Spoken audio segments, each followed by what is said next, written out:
Hello everyone, this is Nickredace, and I know I haven't been on in a long time. Had been dealing with, Hurricane Irma, my job, but I'm back for a little bit. After seeing how the Killing Floor video is doing, being my most watched video, I thought, hey, I'll do another Killing Floor. This time, I'm gonna do old versus new.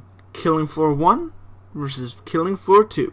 Well, before we go anywhere, we have to set down some parameters. Of course, like all game versions, we gotta use graphics, atmosphere, immersion, gameplay, options, and modability. So we're gonna start with the original, and we're gonna start with graphics. While the graphics of the original aren't the worst, they show the era in which it was made. While a bit blocky, texture-wise, it does alright. Its levels are all well-textured, again, for its era, and now compared to the new Killing Floor, vast improvements. I'm talking much better models with enhanced textures, as well as a much better enhanced score system, which adds to the aesthetic. Also, the way blood covers the area and stays there, it adds to the immersion of the game, though I think, if they let like a body part here and there stay, that would add to it as well. Of course, when we look at the enemies in the way of graphics, the original is a lot more dark, grimy, kind of bloody, horror-ish, while the new game's enemies seem almost a bit cartoonish, due to the proportion of the Scrake and Fleshpound model, which both seem to be squished a bit. They're too wide. And the Fleshpound has that new odd face that makes him look a lot more goofy than threatening. Next is atmosphere, and again, we'll start with the original. Due to multiple seasonal maps / Z alterations, I'm going to go through each one at a time. First, we'll start with the standard maps, which most are dark, but not pitch black, which allows for enemies to sneak up on you. And the textures, again, dark, dirty, and bloody, in some instances, gore and destruction all around. It seems like if you've gone through a war zone, and from places such as nightclubs, metros, hospitals, office buildings, and old bunkers, the tension and dread is always high. And once the Zeds start swarming, fits the game even better. Now, as we go to Christmas, Halloween, Steampunk, and Summer maps, it starts to feel a little bit more goofy. Santa's Cave, an amusement park are funny, but not too scary, though they're still dark and grimy. Though if we go to the Hillbilly House and Carnival, shit gets real. Two places you wouldn't want to be during a Zed outbreak. And they go all out with it, sick shit in both places. Get ready to get nice and cozy with your favorite fears with these maps.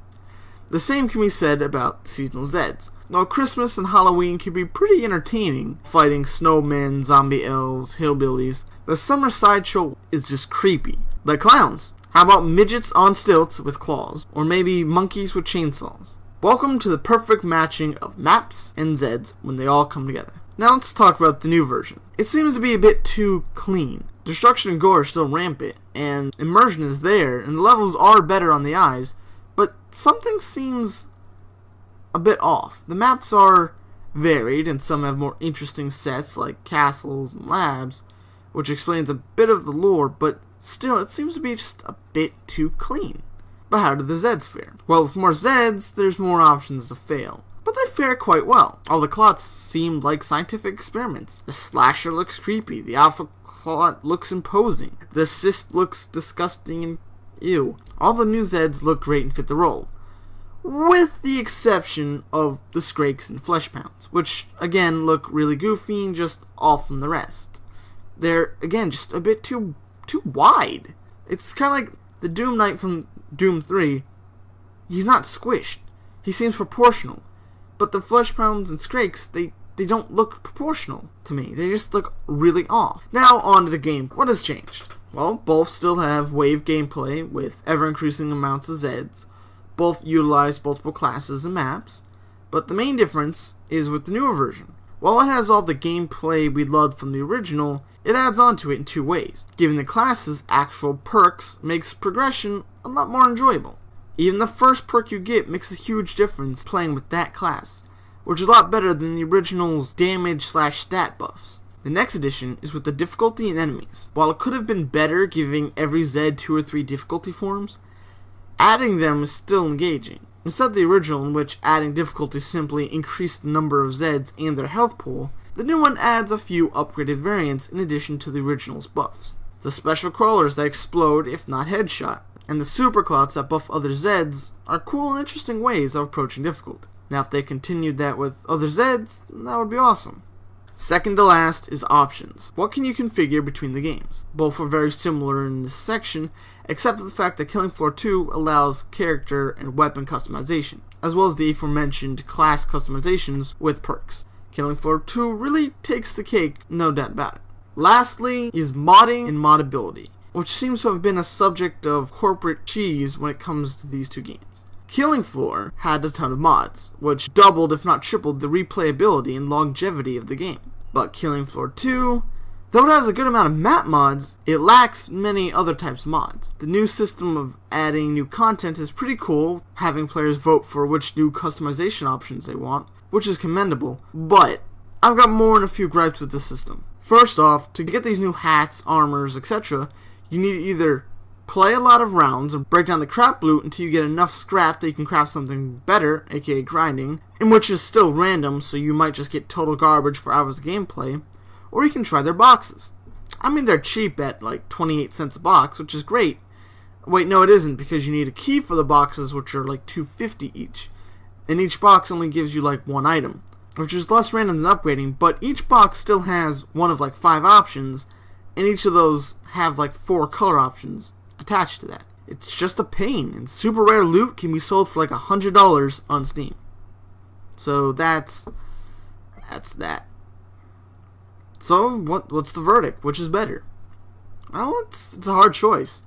KillingFloor1 is a great game. It has all the essentials, tons of mods that added weapons, Zeds, and maps, but it was starting to show its age. Its server population started to die out. The graphics, though incredibly atmospheric, couldn't hold up anymore. KillingFloor2 was a breath of fresh air. Upgraded graphics, gore, customizability, class perks, everything was there, but even with the more options of content, without the modding community to back it up and their annoying and somewhat shady practices for getting customization, how long will the game hold up? To me, the verdict is simple, and it's probably one that you guys aren't going to like. KillingFloor1 is better. If you put both games together, the main factor, which is a combination of the previous factors I just talked about, is which game is more enjoyable to play. And to me, it's KillingFloor1. It's got better and more immersive maps and sounds. With modding, it adds tons of new enemies, weapons, and maps. And with the way KillingFloor2 is set up, it's unlikely that it'll reach the same level. And no amount of graphics are going to fix that. Maybe if they fixed the customization and added more Zeds, weapons, maps, etc. in, consistently. Like, I do know they did add like a free pack a while ago. It was like a 1 map, 1 Zed. But that's not really consistently. Every like 2 to 3 months, something new. 2 weapons, a Zed, something like that, a map or 2. But as I see it, it's not enough to hold up against KillingFloor1. Now, I know, again, it's been a while since I've been on this channel, but there's going to be some changes, and again, it's not going to be ones you guys like. The channel, I'm going to have to put it on the back burner again. I'm still going to be producing videos, but they're not going to be, like before I was producing a video every, 2 days, then it was every week, and then it was every 2 weeks. This is probably going to stay around every 2 to 3 weeks. I'm going to make a video. And the reason for that is, right now, I'm putting all my money and resources into various projects. I got a 3D printer now, and right now, I'm also trying to start up another channel. I'll let you guys know about that later, the more, we get into it, but we're buying computer parts to set up another 2 computers, and we should have roughly 4 or 5 people in this new channel. I'm still going to be putting content on this one. It won't be as much. It'll be content such as politics, which I'm going to get into a little bit later, and more Killing Floor videos, more game videos. Probably another For Honor video, because I'm really getting into For Honor again. Anyway, this has been Nickredace. I'll see you guys in the next video. Nickredace out.